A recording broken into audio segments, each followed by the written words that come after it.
சென்னையில் 24 மணி நேரத்தில் மாறிய காட்சிகள். தெரிந்து ஓடும் சட்டவிரோத பார் ஊழியர்கள். விஜய் அதிரடி. 24 மணி நேரம் மதுபானங்களை விற்றவர்களை தேடி கைது செய்து வருகிறது தமிழ்நாடு போலீஸ்.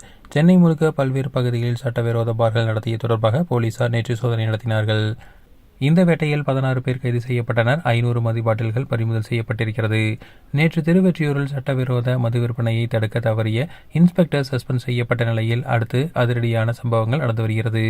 கடந்த காலங்களில் 24 மணி நேரமும் மதுபானங்கள் பல்வேறு பார்களில் விற்பனை செய்யப்பட்டு வந்தன. அதனை போலீசார் கண்டுகொள்ளவில்லை என்ற குற்றச்சாட்டு எழுந்தது. அதேபோல சந்துக்கடைகள் என்ற பெயரில் சிலர் வீடுகளில் ரகசியமாக விற்றும் வந்தனர். கடைகள் கூட சட்டவிரோதமாக மது விற்பனை செய்யும் இடமாகவும் இருந்து வருகிறது. இவற்றின் மீது கடும் நடவடிக்கை எடுக்க வேண்டும் என முதல்வர் விஜய்க்கு கோரிக்கைகள் பறந்தன. இதையடுத்து 24 மணி நேரமும் மதுபானங்களை விற்பவர்களை தேடி கைது செய்து வருகிறது தமிழ்நாடு போலீஸ்.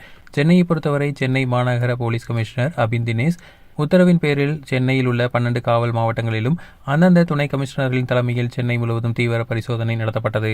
சோதனையில் சட்டவிரோதமாக பார்கள் நடத்தியதாகவும் மது பாட்டில்களை பதுக்கி வைத்து சில்லறை விற்பனையில் ஈடுபட்டதாகவும் மொத்தம் 16 பேர் கைது செய்யப்பட்டுள்ளனர்.